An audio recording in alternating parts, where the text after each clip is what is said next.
Con ustedes Dana White. All right, gang, I got to make this quick. I got a flight to catch. So, attendance tonight was 21,546. Sold out. Torres Ortega, performance of the night. And fight of the night was Zalhobu versus Prado. And we don't have the other one on here. Oh, yeah, we do. I said Torres, yeah. Yeah. Got it. Sorry, my bad.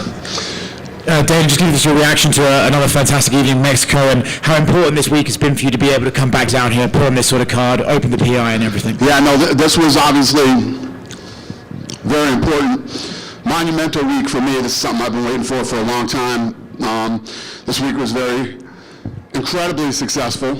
So, yeah, it's been amazing. It's always cool, right, to be able to expand into new regions or go bigger in certain regions, but the region of Mexico itself, with its culture and its fighting history, I feel like that makes it more important and more satisfactory when you're able to do stuff like that, right? No, I agree. And when you think about when we started and what we faced going head-to-head with boxing, which was so ingrained in our culture. But when you talk about Mexico, I was driving to the arena the other day. Whoever's not from Mexico, I don't know if you saw this, but I'm driving to the arena the other day. There's this huge playground, swings, the things that spin around, and a boxing ring in the middle of the playground, like a little kid playground. That tells you how crazy it is for us to be down here and doing what we're doing. The reaction to the main event, a great win for Brandon Royval. Maybe an odd performance from Moreno, but what was your takeaways from the 5-round fight? Yeah, listen, Royval brought it. He fought hard. I thought he won the fight. And it looked like Brandon didn't think he lost, when it was announced. But I think pretty much everybody I talked to, that's with me, thought that Royval won the fight. Okay, main event, Brian Ortega, probably has as much heart as anyone else we've seen on this roster. See him roll his ankle when he was jumping up and down? Saw that happen, and then he looked like he saw a ghost after that, and I thought it was going to be over quick. And then you remember Brian Ortega, who's mentally and physically right, is a problem for anybody. We're not making fights, but probably right to say that him or Volkanovski in the leadership for that featherweight title? We'll see. Okay. Outside of this one, this week we've had Tony Ferguson and Henry Cejudo say that they're not retiring. I know you made your point, your feelings clear about Tony, but do you have interest in seeing Henry come back, or do you think maybe he should consider walking away? I don't. Listen, that's up to him. I don't. Yeah, it's totally up to him. And with Tony, is that I don't know. I heard. I hadn't heard it until LeMay told me tonight what Tony said. So I don't know. We'll see how that plays out. I know that this has been a long time in the making, from Noche UFC to the PI and everything, but I'm just curious, is your vision complete, or is there much? Oh, no, there's still a lot of work to do down here. This is just the beginning. We did the Mexican Independence Day fight last year. It was incredibly successful. This year is going to be one of the craziest things you've ever seen in sports. And then, the opening of the PI here is going to be a game changer for the sport down here in Mexico. And I don't know if you saw in the main event, Brian Ortega seemed like he held the choke a bit longer than he was supposed to. Jair tapped, and then the referee Mark Goddard tried to shake off Brian Ortega, and he kind of kept holding it for a second. I don't know if you I never even thought about it. Okay. Yeah. And another question I have for you. For sure, the Sphere, September 17th for Mexican Independence Day? Yes. Yeah. Absolute. I mean, we're deep in the trenches in this thing now. And I guess how does it work, if you can give us some insight into the Sphere itself? Have you guys gotten that far yet into Yeah, oh yeah. No, we're into all that. Pretty soon, here in the next, I don't know, give me 3 or 4 weeks. And I'll announce a lot of stuff about what's going on with the Sphere, but I can just tell you this, it's going to be incredible. Thank you. Thank you. Just one more, Dana, quickly. Raul Rosas Jr. had to not fight tonight because he got sick. I think you're rebooking that for the Apex. Are you going to let those guys do it at catch weight so they don't have to cut weight again? Yeah, they already made weight, so they made weight here. We'll let them fight there to catch weight. Carlos Mastache de Superluchas. Has hablado algunas veces ya sobre un mega evento en la esfera. ¿Qué sensación te deja este evento hoy en México? You're talking about the spectacular that is going to be the Sphere, but what do you think about the crazy crowd here tonight in Mexico? No, I mean, I can't talk enough about how much I love this country and the people and the fight history, the love of where you come from, the love of your people, the love of, supporting each other the way that you do. It's awesome. I love everything about this country. Hemos visto varias evoluciones, y no es que hasta mutaciones de UFC. ¿Podría este mega evento en la esfera llevar, por ejemplo, artes marciales mixtas y una pelea estelar de boxeo, por ejemplo, con Canelo Álvarez? We're seeing a lot of evolution in mixed martial arts. Is there a possibility at some point that at the Sphere we can see a mixed martial arts event with the main event in a boxing match of Canelo fighting? Canelo fighting one of my guys? Who do you want to see Canelo fight out of my guys? Does he understand one word I'm saying? ¿A quién le pondrías contra Canelo? Pues ahorita hay una buena propuesta en quien salga de Gaethje con Max Holloway. Between Justin Gaethje and Max Holloway, the winner could be a good fight against Canelo. You think, how many people in here want to see that fight? Raise your hands. One guy. And you. Two of you. Probably not, sir. Probably not. It would probably be a bad idea. Ok, una última. En este caso, ya vimos que el triunfo de Ortega, pero todavía falta ver ese resultado precisamente de Max Holloway compitiendo por ese cinturón. ¿Podría Max todavía regresar para competir por el cinturón donde estaba Brian Ortega? Is Max Holloway win against Justin Gaethje if he has any possibility to fight against Brian Ortega? I don't know yet. I don't know what we're going to do yet. I mean, the fight just happened. Literally just got over 15 minutes ago.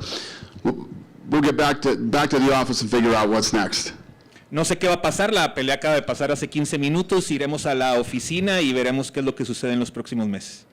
Dana back here. Yes, sir. Obviously, with the loss of Yair Rodriguez, one of the contenders to sell, but tomorrow, Ilia Topuria is having a great day with Real Madrid in Spain. He's just becoming a bigger star.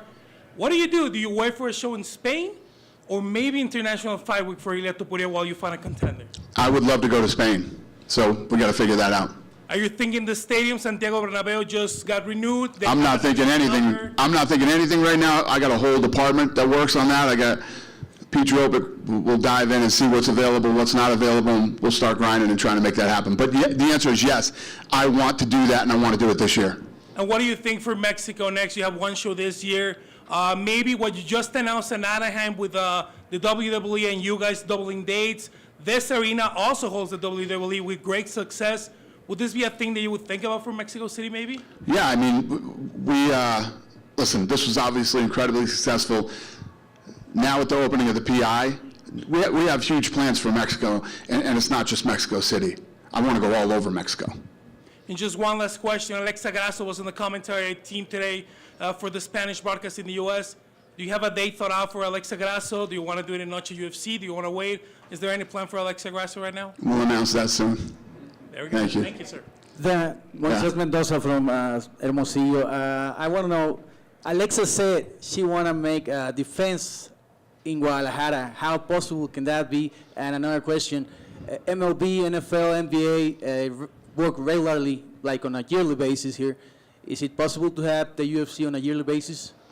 The answer is yes to your first question, and the answer is yes to your second question. Absolutely. Listen, we are in Mexico now. The UFC is officially here in Mexico now. We actually planted a flag here. We have our own building here now. We have our facility. We're going to be doing a lot in this country now. We're here. Thank you. Yep. Buenas noches, de este lado. How are you, sir? ¿Qué sensación le deja en general el evento en México, pensando que por ahí hubo un problema que en la tribuna que pudiera ser motivo de alarma? No sé si para que regrese o no regrese.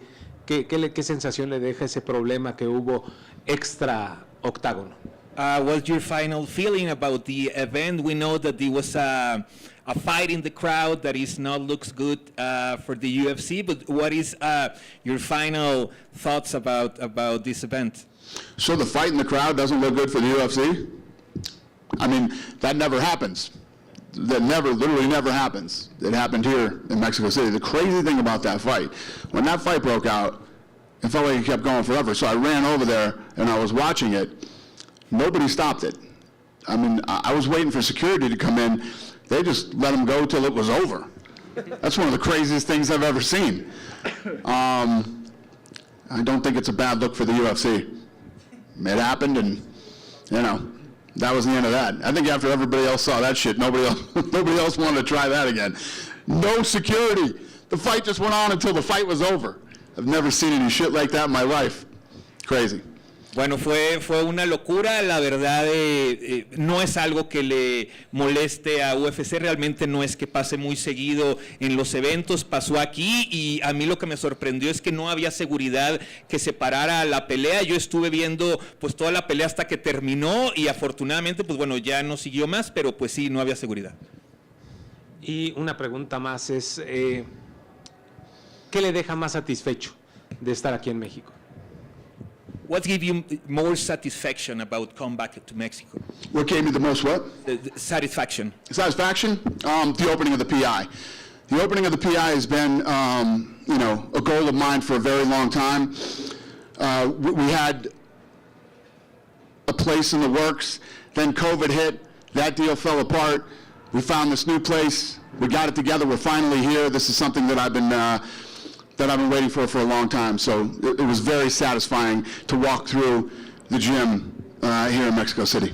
La que más satisfacción nos da es la apertura del UFC Performance Institute. Es algo que lo teníamos planeado desde hace mucho tiempo. En algún momento cuando llegó el COVID se tuvo que cerrar el lugar inicial. Encontramos otro lugar y pues llegó para quedarse UFC en México. ¿Qué tal? Buenas noches, Ricardo Rodríguez de Factor 4. Con la apertura del performance nos comentaban que ya existe una prelista de 35 peleadores.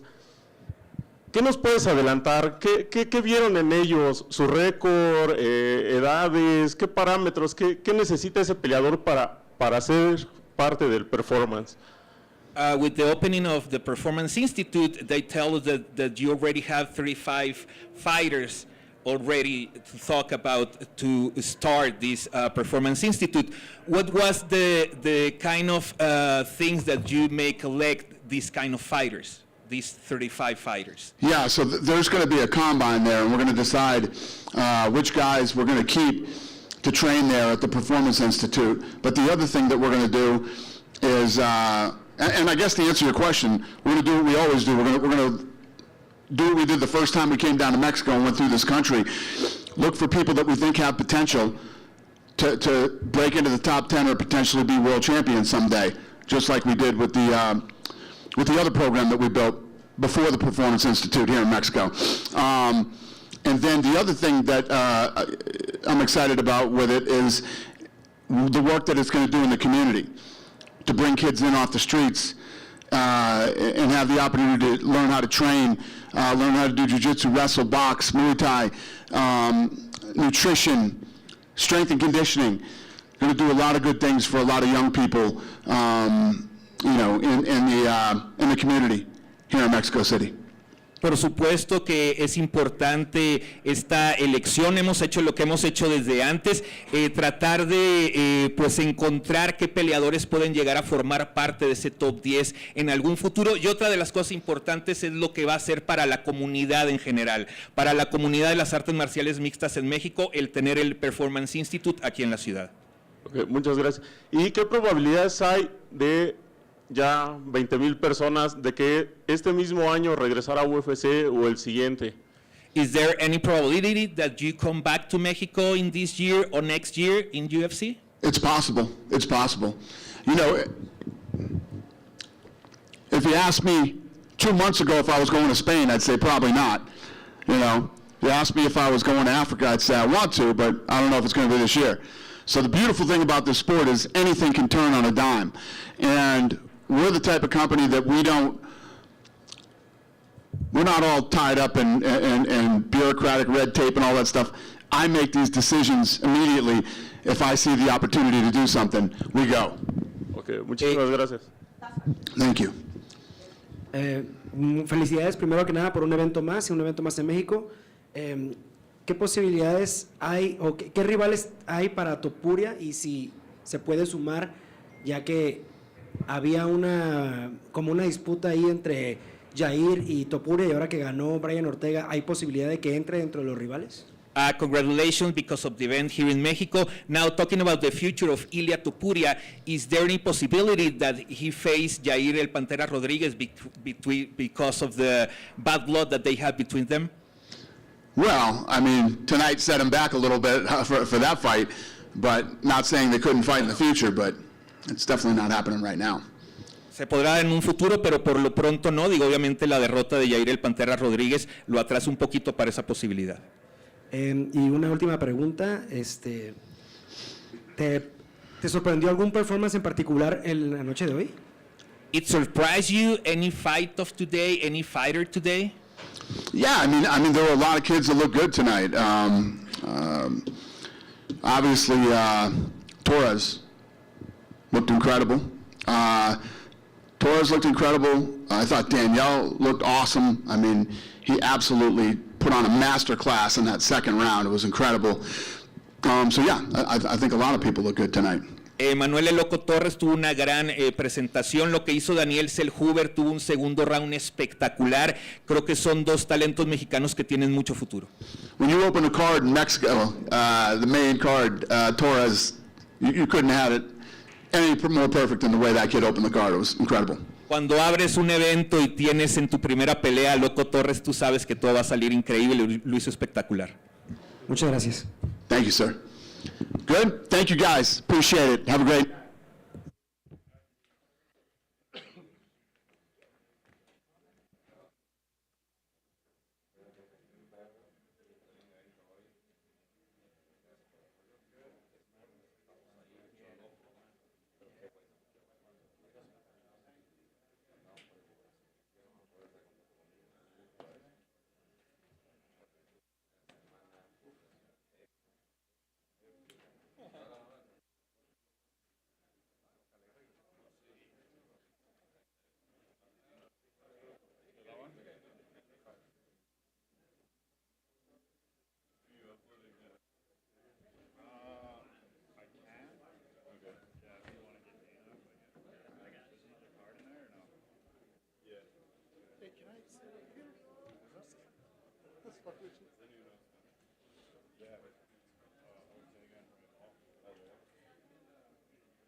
Pues más bien, no están aquí. No, Carol y Lilian, ¿sabes si están aquí? Ah, están allá. Acaban de bajar.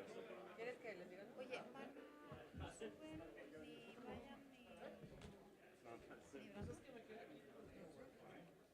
¿Quieres que pregunte? Pues ya está lleno.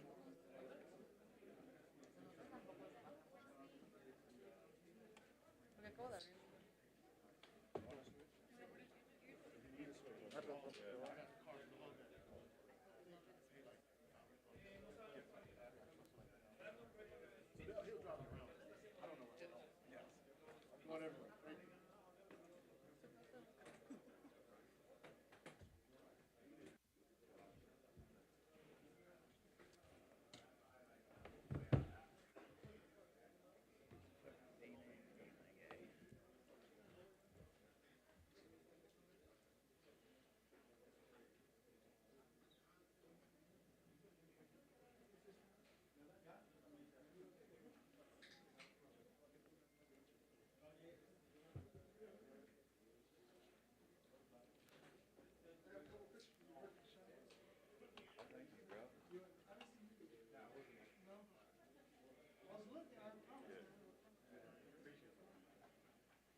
Now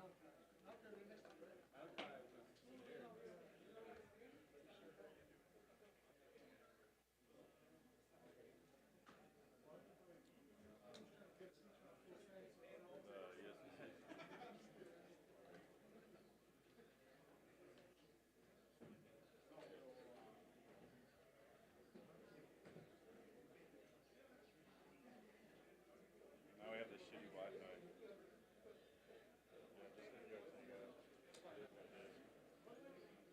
I can give you my hotspot. What's the password?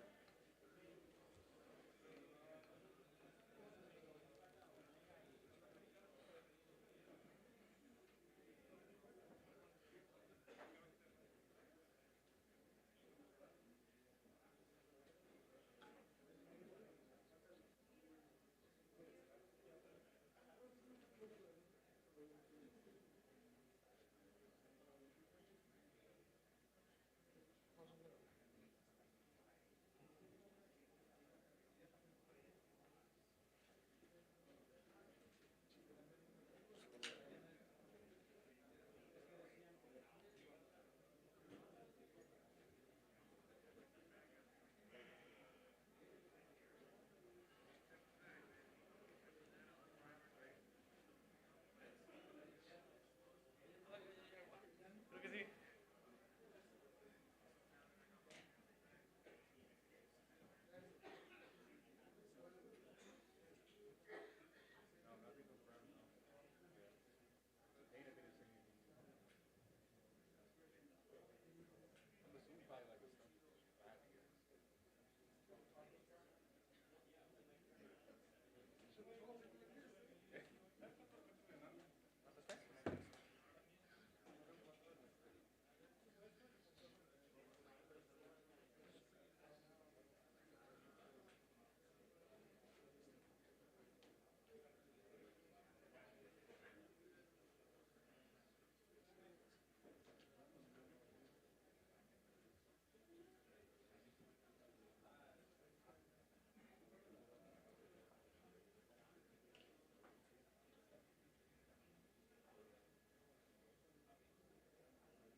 My battery's going down like 3%.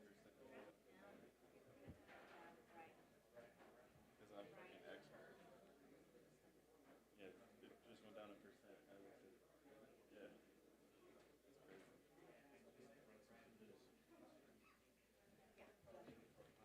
Charges hella quick though. It should charge.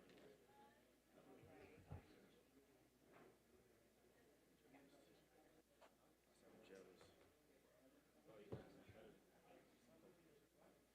What is this? I know. What the fuck? Which one?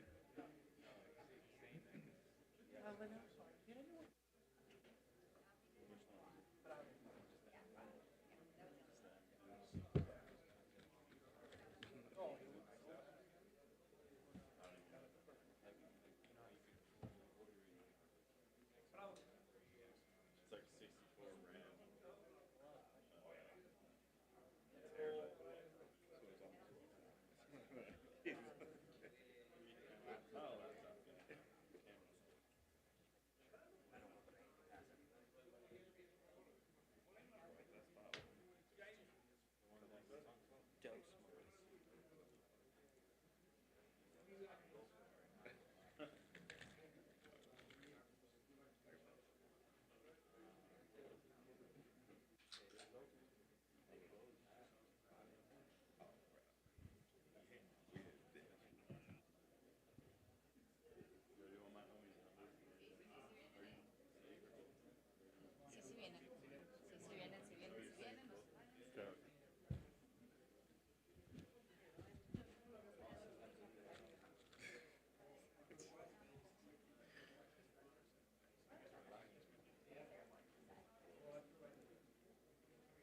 is, bro. I hadn't told him to turn it up.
It's the best interview, bro.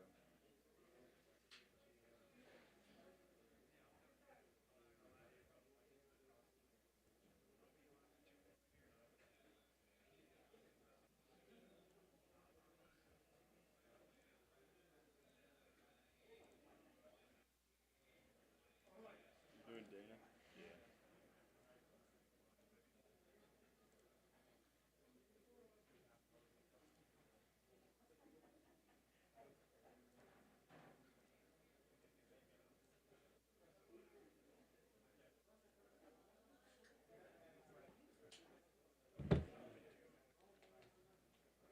It's not even shit. That looks so bad. That's with the filter too. Or a LUT. The what? That's with a LUT too.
You connected to mine?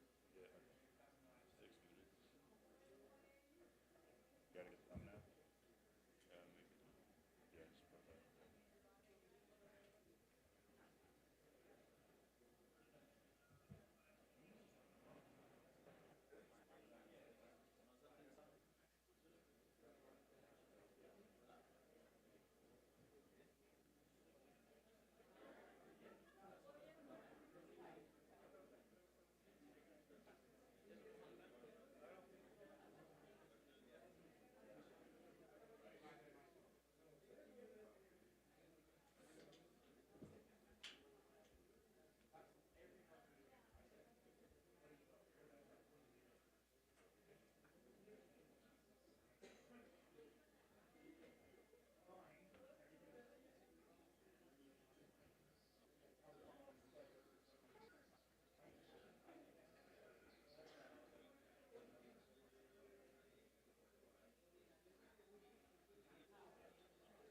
por acá, por la escalera. Guardamos las ascensor y dijo, no, quiere por la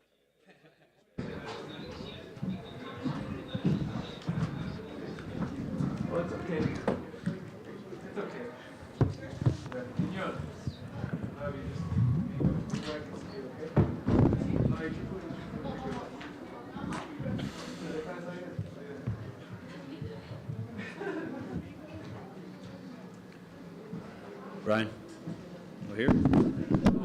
Hey, So it was a year plus out of the cage.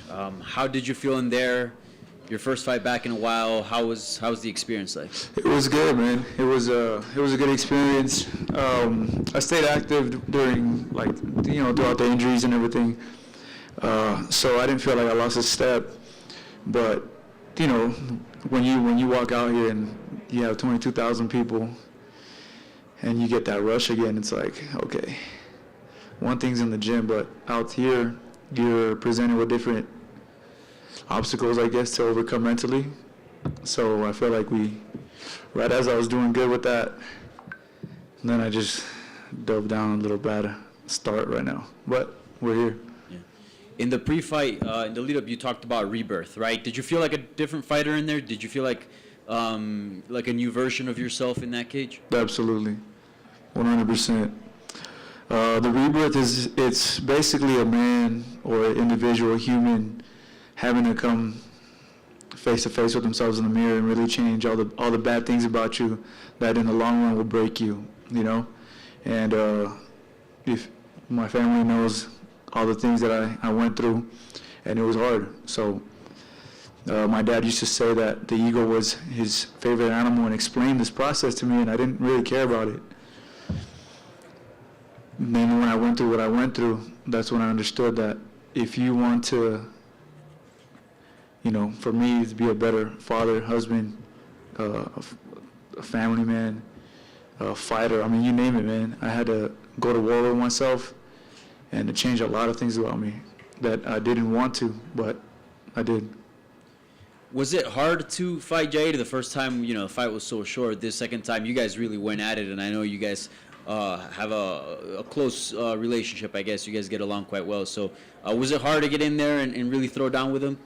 It was. When you like someone and you hung out with them and you know what they are, how they are in person, it's, you don't want to hurt them, But at the same time, my coach, Chewy, reminded me in the back, he said, hey, man, I know you're good with him, but not right now, man. And for Chewy to speak and tell me something, that's how you know, he don't have much to say, but when he says something, you got to listen. So I put that in my head. I said, you know what, all right, tonight is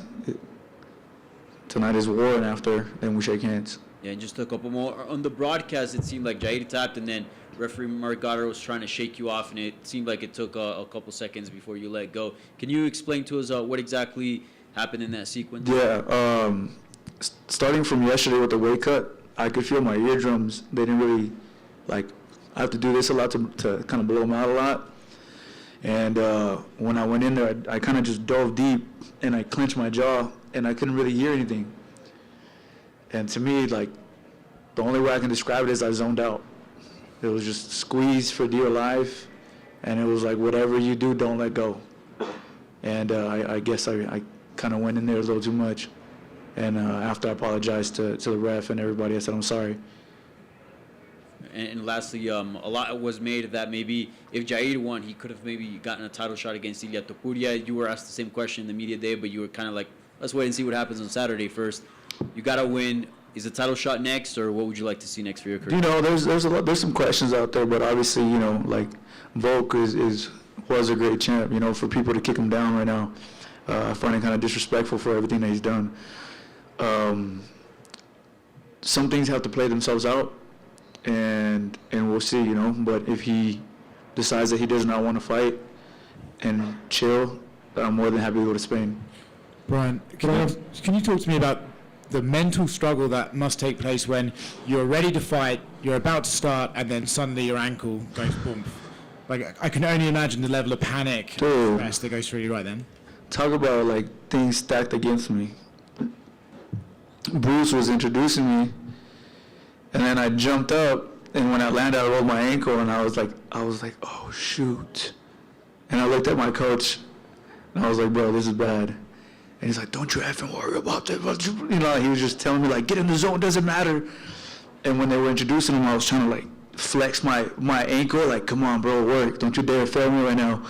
Like, we got 5 rounds, not even a regular co-main event. So I'd be lying if I said panic didn't set in for a bit. And then, obviously, I started just off. Right off the bat, I started off, and I got clipped. And then I paid the price for not being in the zone and focused on what I was supposed to do. And I survived it. Second, like, I think near the end, I don't even remember, but I think I ended up somehow taking him down at the end of that first. And then we walked back, and adrenaline kicked in, and I was like, all right, there we go. It's funny, actually. I think at the end of the first round, he even kicked you in the ankle to sort of like knock you over. Was it hurting you, or was it more the stress of, oh my God? Both. Yeah, both. It was hurting, and obviously when you're paying attention to it, it's hard to really focus on the fight. And I'm like, dude, this is what happened right now. Like, what an idiot. You roll your ankle right now in front of 22,000 people, and you have a war with this tough guy in Mexico, and everyone's going for him. Like, come on, bro. So I had to fight some demons in there. This is not the first time you've shown this, but you are able to take some punishment and fight through it and show your heart every time you go out there. Are you happy with those performances? Are you happy that every time you go out there, it's like, hey, I'll take a beating, but I'll still come back and get you? Or are you looking forward to getting some like easy wins eventually? I mean, bro, look at the situation where I'm at. There's no easy fights, no easy wins here. Had I been, ranked 45 or something, then it'd be probably different. But since 2017, it's been nothing but main events, co-main events, 5-round fights. I have not had an easy fight in my entire career. If you paid attention to it, they threw me the best of the best. I fought Max when he was Max. I fought Volk when he was Volk. You name it, man. So that's just who I am. They give me a name, I say yes. I don't do the picking, can you give me another one? I say, hey, who would they say? They said this person, cool, let's do it. Congrats on a great win, man. Thank you. Buenas noches. ¿Vosotros? ¿Dónde? Carlos Mastache de Superluchas. Hola, Carlos. Durante el primer round te lastimó bastante Jair. Sí. Parece que te estás convirtiendo en una versión 2.0 de Korean Zombie o quizá un nuevo personaje de Terminator. ¿Cómo te sentiste realmente en ese round? No, pues obviamente, como estaba hablando ahorita en inglés, dije que me doblé el tobillo cuando me estaban presentando con el nombre y se me metió en la mente esto. Dije, ¿cómo pelear 5 asaltos con un tobillo fregado y dolorido? Y entré el primer asalto sin confianza, como más preocupado pues de mi tobillo, qué iba a pasar, y me costó eso. Empezar en algo más y no enfocarme me costó y me dio el güey. Me pegó, me tumbó y me estaba pegando y no, le estaba lloviendo puñetazos y estaba en una tormenta por un tiempo ahí. Pero pues sí, el corazón se ha notado que yo no me voy a rendir, no me voy a dar por vencido y le voy a seguir luchando, no importa cómo se mide, cómo está. Ya que se terminó el primer asalto, pues se metió la adrenalina, gracias a Dios. Y pues de ahí empezamos a subir el volumen. Por otro lado, hubo una situación ahí controversial. Cuando sometes a Jair, él tapea, tú no haces caso del tapeo, interviene el referee y también hasta te empuja. Te hace una observación. ¿Qué pasó realmente ahí? Porque no, al menos en pantalla no se vio que regresaras con Jair. Sí, no, honestamente, cuando estaba ahí, le dije, el peso de corte me dejó con las orejas casi tapadas y luego cuando me metí ahí a pelearlo, todo lo que me recuerdo es, ya tengo la sumisión, no sueltes. Y Jair estaba tapeando, pero no, como que no lo sentía. Yo pensaba que tal vez estaba tratando de pelear las manos, no sabía. Y pues me enfoqué en la sumisión y en ese tiempo pues me hundí en la mente y ya que como tuvo que sacarme el referee de encima de él. Brian, Moisés Mendoza de Sub 95, Hermosillo, Sonora. Pura ble. Pura H. Pura H. Felicidades por el triunfo. Una pregunta. Previo a esta pelea, bueno, le arruinaste la fiesta a Ilia Topuria y Jair Rodríguez. ¿No sentiste un poco de irrespeto cuando estaban ellos peleando en entrevistas, en redes, cuando tú eras el primer rival? Ahora, ¿cómo te sientes pues de eso, de haber arruinado esa fiesta? Ya lo dijo Dana, esta derrota, Jair, lo manda a algunos lugares hacia atrás. Cuéntame. Pues honestamente no me meto, no pertenezco, ¿me entiendes? Eso es problema de ellos entre dos y pues no es mi pedo, pues. No es mi pedo, ¿para qué meterme? Hola, ¿cómo estás? Alejandro Zúñiga, de Grupo Imagen. Preguntarte acerca de ¿considerarías después de todo lo que pasó de tu lesión, tu regreso, a este combate, esta pelea que tuviste con Jair, lo llamarías revancha? Pues yo digo que en mi mente yo honestamente dije, pues nunca se terminó la primera pelea. La gente tuvo diferentes opiniones y pues ya aclaré mi nombre, es lo que quería hacer.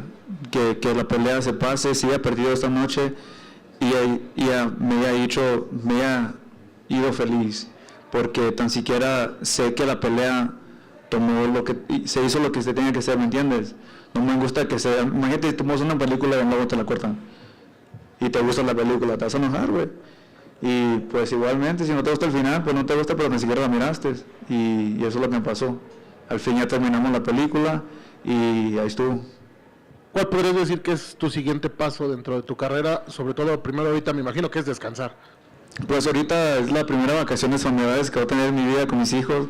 Ahorita es el cumpleaños de mi hijo ahorita, a las 12, ya ha cumplido 10 años, ya son 10 y 11 los niños y pues es una semana aquí, vamos a ir a las pirámides de Teotihuacán, a Xochimilco, a pasárnoslos bien y luego a regresar a la casa a entrenar, a hablar con mi manager Tiki Gassen y a ir a Las Vegas y a ponerme a platicar con los meros monos a ver qué va a pasar.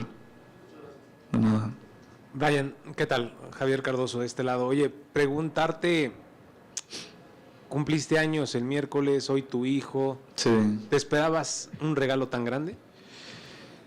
Mi cumpleaños no importa, honestamente. Le dije a mi hijo, hey, ya que termine la pelea, le dije, ¿a qué celebrar los dos juntos? Dijo, pues, olvídate, le dije, todo pasó, estás cortando peso, es tu cumpleaños ese, el domingo es solo yo, ese es mi día. Le dije, ok, pues mi hijo, es tu día. Le dije, olvídate de la pelea, olvídate de todo. Mañana a ver qué Joshua quiere hacer con Caleb y a ver ahí lo que él quiere. Oye, por la forma en la que terminan ambos golpeados en el combate, tú sabes que al mexicano le gusta mucho eso, ¿no? El intercambio. ¿Cómo te sentiste? ¿Sientes que en ese lado tu pelea cumplió? Pues sí, yo digo que sí. Yo creo que enseñamos mucho de... El primer asalto estaba loco, de verdad, todos pensaban que tal vez ya me iban a terminar, y luego regresé, en luego el segundo asalto bueno, estaban como que tal vez viendo a ver qué va a hacer este vato, se recuperó o no, y luego se empezó a subirle más el paso a toda la pelea, y pues nos dimos con todo, y ahí se notó que pues lo que pasó, la estrategia, las técnicas, todo lo que entrenas duro para hacer, ahí se va a notar en ese momento, y se notó. Brian, Eric Cervantes de ESPN. Oye, te han preguntado ya bastante sobre el tema de Jair y respondiste un poco esto en inglés, pero ¿le darías una tercera oportunidad a Jair? Pues vamos a ver, honestamente, tengo que hablar con el manager. Ahorita todo es de negocio, todo, y pues yo le hablé con él, le dije, hey, que pasarnos juntos de nuevo, hay que hacer algo. Es como, le cae decir que hacer amigos otra vez de nuevo, y luego para decirme que ahorita enfrente de ti que lo pelea otra vez, déjame hablar con él, a ver dónde él quiere y hablamos y a ver qué pase. Como dice, para mí todo esto es negocio, tengo que ahorrar dinero para mi familia y es todo. Y la segunda, después de cómo te trató el público, ¿regresarías a pelear a México? Claro que sí, pelear en México? Pero ahora contra alguien que no es mexicano. No, dije, salí y todos le gustaron el matador y todo, dije, qué bueno, luego salió allá y dije, ay güey, no me quieren.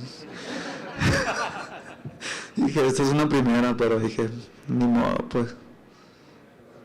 Sí. ¿Qué tal, Brandon? Jorge Esqueda de ESPN Deportes. Justo ahorita comentabas lo del público, que con la canción te los ganaste un poquito, pero también pasó en la pelea previa que al final como que también el ganador se ganó al público. ¿Qué mensaje tendrías tú para la gente que vino desde Estados Unidos, los hispanos que te estaban viendo luego de tu victoria? No, pues muchas gracias para todos. Honestamente, ya tenía mucha familia de que vino de Hermosillo. La casa de mi tía ya tiene como 50 personas ahí en un techo, olvídate. Ni agarraron a todos los cabrones. Pero ahí están todos ahí emotonados, mis tíos, mis tías, mi papá, mis primos, todos están aquí. Ahorita de Hermosillo vinieron, de Los Ángeles vinieron. Y por eso siempre se siente uno agradecido por eso, que te apoyen gente que hasta volar a México, manejar para acá, es algo que pues que lo veo y nomás estoy agradecido por tener este tipo de apoyo. Y pues los que vienen aquí en México y los que vinieron también, cada persona tiene su parte en esto. Si no fuera por los fans, no tuviéramos trabajo nosotros. Gracias. Brian, aquí atrás nada más. Platicaste en la jaula sobre Henry Gracie, una presencia en tu vida de muchos años. Llegaste 15 años a hacer jiu-jitsu, diste las clases de los niños y ahora todo este trayecto en el UFC, peleas de campeonato, viajes a este renacimiento. ¿Cómo ha sido la importancia y la constancia de tenerlo a tu lado, a él y a su familia? Honestamente, tengo mucho orgullo de ser Ortega, pero me siento como que me adoptaron y soy como Ortega, un poco Gracie. Pero es porque de los 13 años él me metía a entrenar. De un año mi papá sacó un montón de dinero, mi mamá se enojó con él porque dijo, ¿cómo te vas a gastar tanto dinero en esta cosa de entrenamiento? Y después de un año dije, hey, ¿sabes qué? Ya no puedo pagarlo, me tengo que ir. Y él tuvo la decisión para decir, hey, adiós, esto es un negocio, pero me dijo, hey, quédate aquí, ponte a limpiar, a trapear, limpiar, a enseñarme las clases con los niños, ponte activo aquí y sigue entrenando, no quiero que te vayas. Luego de los 13 años, el miércoles cumplí 33, ya llevamos 20 años juntos, mi primera pelea fue a 15 años y peleé, él era mi esquina, ahorita es mi esquina, pero afuera de pelear y todo, es un gran amigo, hermano, que desde morro siempre me ha mirado, me ha enseñado cosas olvídate cómo enseñar, cómo hablar, cómo tratar a la gente, lo que es los artes marciales, los valores que tienen, que hey, ya sé que eres de la calle, pero así no se hacen las cosas, me enseñó una vida diferente, si no fuera por él haciendo eso, honestamente no sé dónde estaría yo. Tal vez con mis amigos siendo de vago, no sé honestamente. Y por gracias de él, ando aquí. Se hizo esto realidad porque una persona me apoyó. Y eso va una gran distancia a eso. Y una última, Brian, ya al final, antes de que le dieran la decisión, ya que lo separaron, Yair fue contigo, te abrazó, te dijo algo en ese momento ya que se había terminado todo. Me trató de levantar la mano, le dije, no, carnal, le dije, no, ni quiero alzar la mano, le dije, esto es de respeto, no tengo nada contra ti, ni quiero levantar la mano como poniéndote para abajo, ¿me entiendes? Eso, el respeto, le dije, yo tengo respeto, le dije, tengo respeto por ti y no voy a hacer eso. Le dije, te digo hola, lo que sea, le dije, pero está bien, le dije, nosotros peleamos y esta noche ganó México, le dije. Esta noche ganaron ellos, los fans, nosotros olvídate, le dije, ya mañana, una semana ya se olvidan de nosotros ustedes. Hey Brian, Alejandro Salazar, AG Fight. So you talked about recent struggles that you've gone in your personal life. Yeah. As you've gone through those steps, can you touch on the importance of one, having a support system in your life, and then two, just asking for help when you need it through your struggles that you've gone through? Man, honestly, that's a long one, man. Performance of the night. What you got? What is it? 50K? Let's go. We stayed in Mexico longer. Sorry, what was it called? We just got some money now. Just talking about your personal struggles, the support system that you have around you, the importance of it, and then really just seeking out that help when you needed it. Bro, it was crazy. There was very few people that reached out to me, very few people. Like, there's even some things that I still am reluctant to say of what happened. Only Henry knows, my dad knows, my family knows. It was rough, man. It was rough. One thing that I do want to say is shout out to Henry, Richard, even just, Stephanie, my wife, all these people. Like, when I was down and out, bro. Like, I was isolated. I isolated myself. I didn't want to see anyone. I stayed locked up in my room, ordering DoorDash every day. I just walked to it wasn't a pretty sight, man. I've never cried so much in front of so many people that happened, just like that. And there was a struggle. I'm not gonna lie to you, man. From loss of friends, from betrayal, from it just rained, bro. It rained, and then right when I didn't see a way out, it was like, you gotta get a surgery, bro. You gotta get another surgery, bro. You gotta get another surgery, bro. I had 4 surgeries in under 1 year. I still had to come back.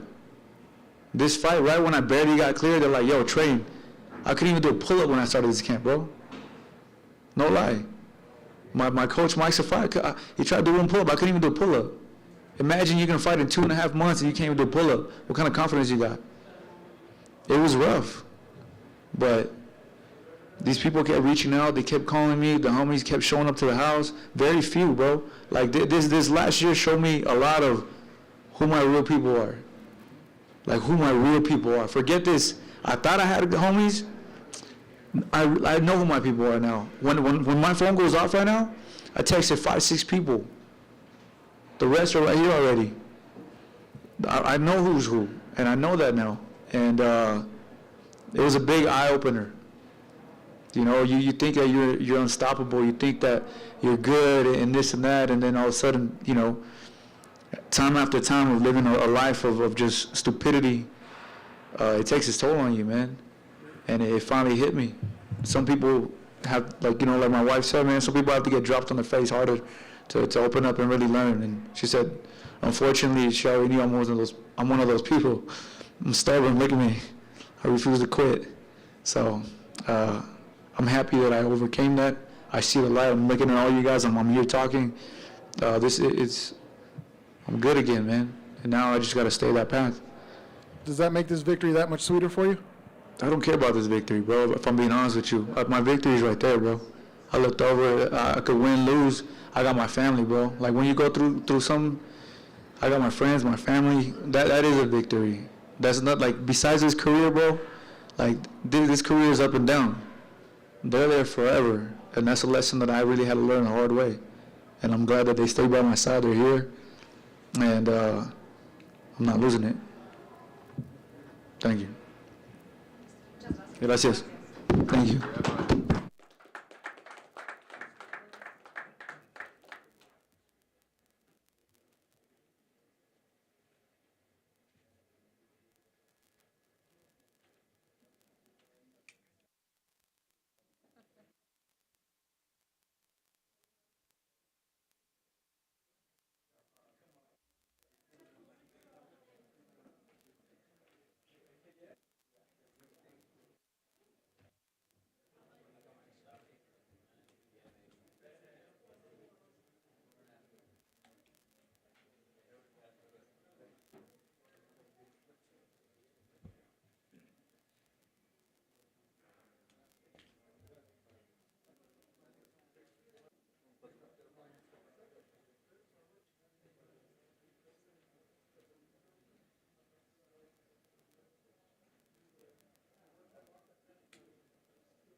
Brandon, over here, right in the middle.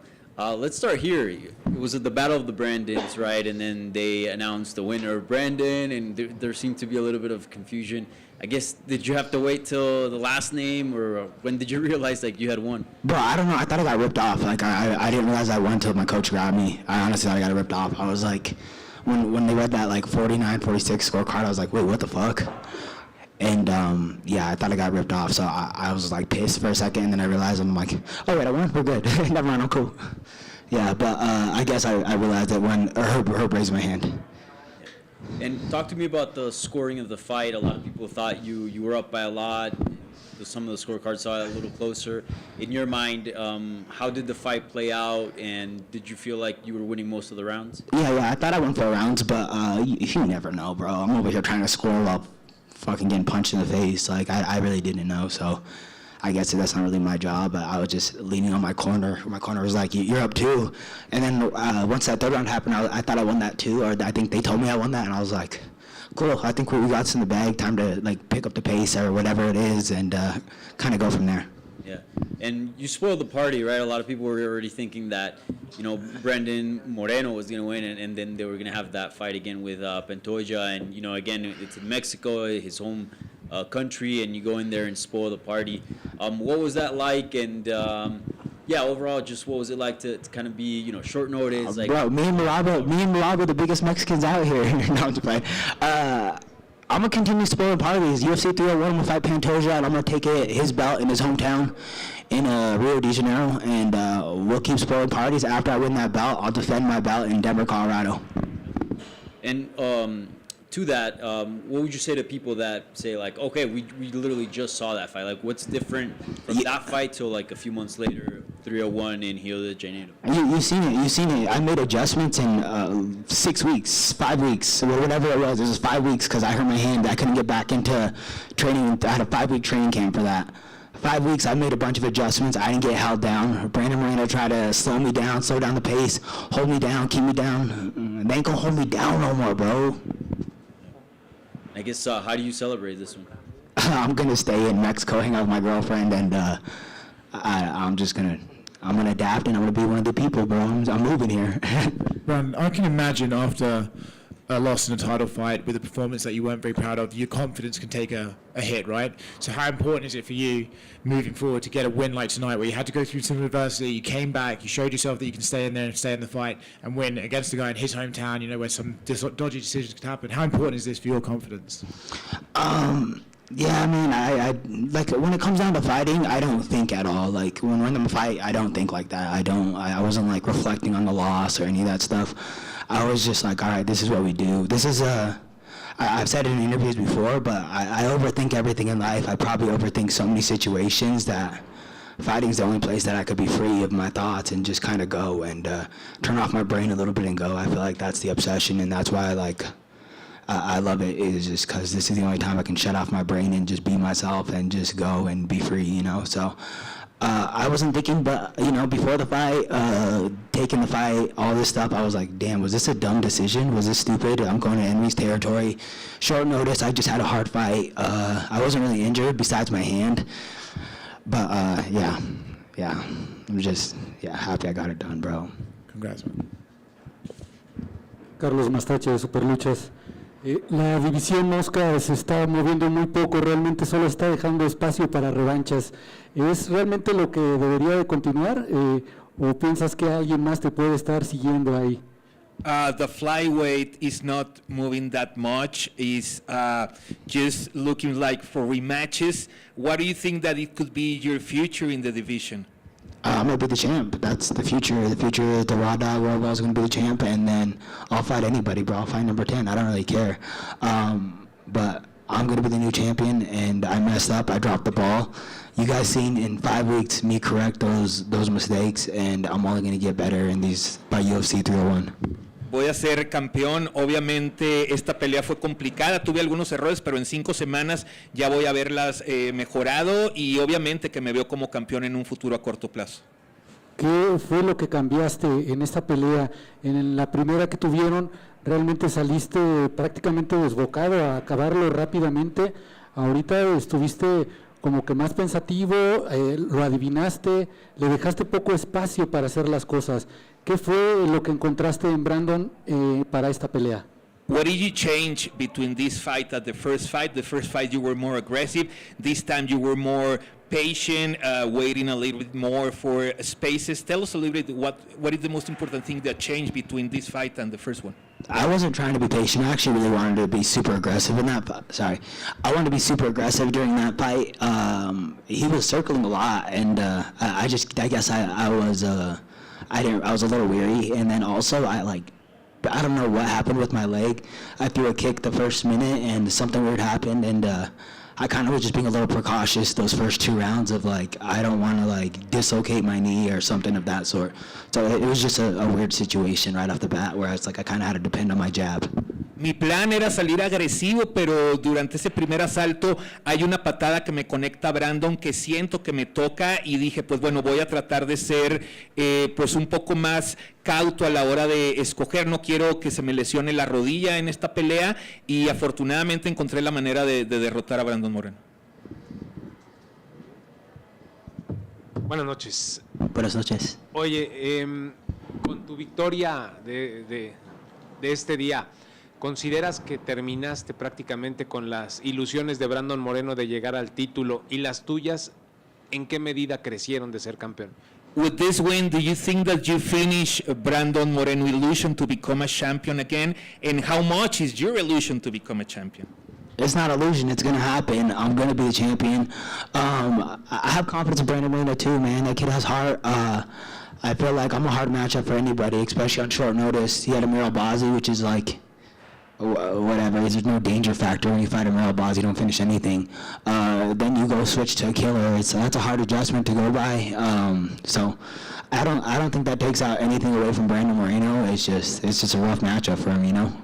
No creo que sea una ilusión, yo realmente estoy seguro que voy a ser campeón, pero creo que Brandon Moreno también tiene mucho que dar dentro de la división, sabemos que estará de regreso, que es alguien experimentado y pues no le quitaría mérito a Brandon Moreno en su futuro. ¿Y cómo te sentiste con el recibimiento del público? ¿Cómo superas que la gente estaba en contra tuya? How do you feel about the crowd? How do you manage to don't get distracted with all the yelling in the crowd? I don't care, bro. I just come to fight. It don't matter. I feel like if I was fighting anybody that wasn't Brandon Moreno, that crowd would go for me. So I kind of just had that in my head anyways. They were chanting, "Let's go, Brandon," and I just forgot that they weren't going for me.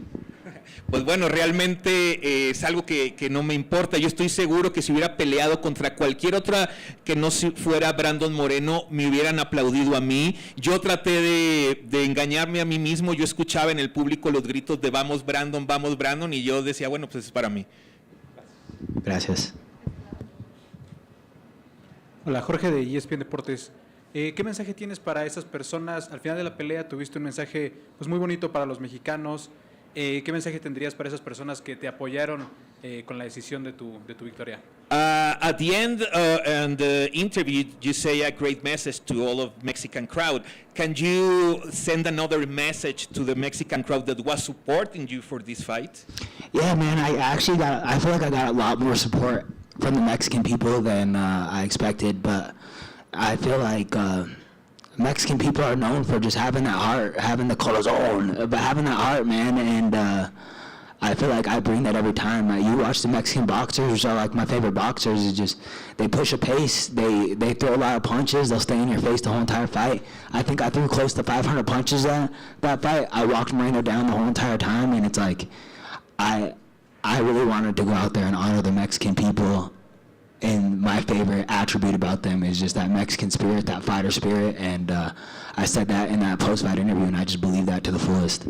Me sorprendió el apoyo de varios gente apoyándome. Yo creo que se entienden conmigo por mi estilo de pelea. El estilo de la pelea del mexicano pues es guerrero, es de ir hacia adelante. Yo lo hice en esta pelea, lancé más de 500 golpes, entonces demostré precisamente ese espíritu y ese corazón que tienen los peleadores mexicanos y por eso creo que me gané su respeto. Brandon, back here. First of all, congratulations. Thank you, brother. After the first round, second round, you were pointing out your left leg, you were pointing out your left knee. What exactly happened? I missed the kick like a minute in, and I don't know what happened. Like it just like made a weird clicking noise, and then when I put my leg down, it got like shaky. So every time I put my leg down, it got shaky, and that happened the whole entire fight. Like that never went away. That feeling never went away. I heard Safe Sayud, Brandon Moreno's coach, say something, and I was like, "Yo, bro, can you keep it down for a second? Let him work." But I don't know what happened. I really don't. But something weird happened. It made a weird clicking noise, and then it wasn't like stable for a little bit.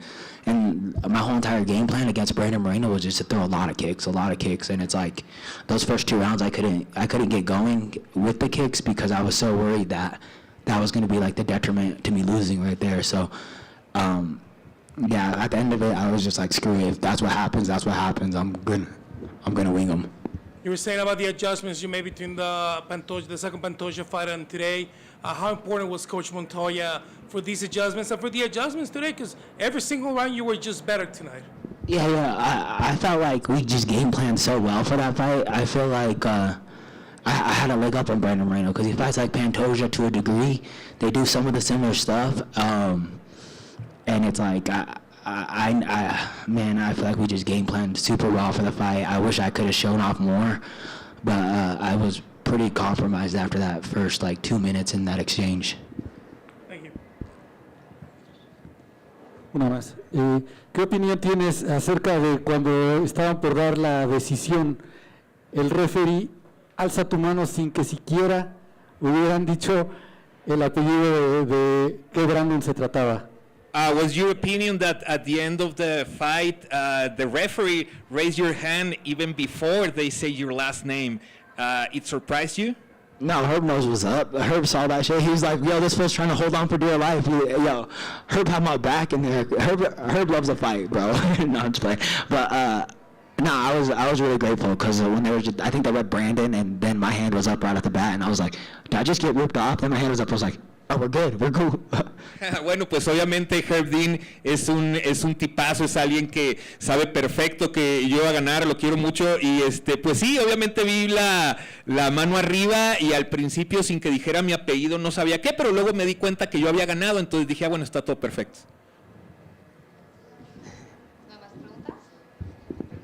Gracias, tenemos buenas noches.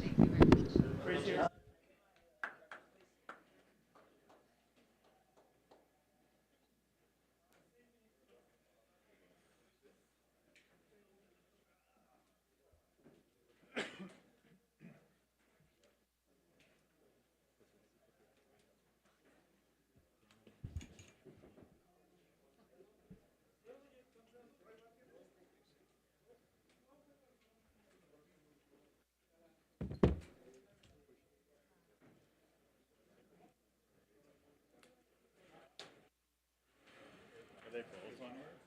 No. You get the other one, the Ortega when he was on stage. I put it here. I don't know which one it's on. Okay.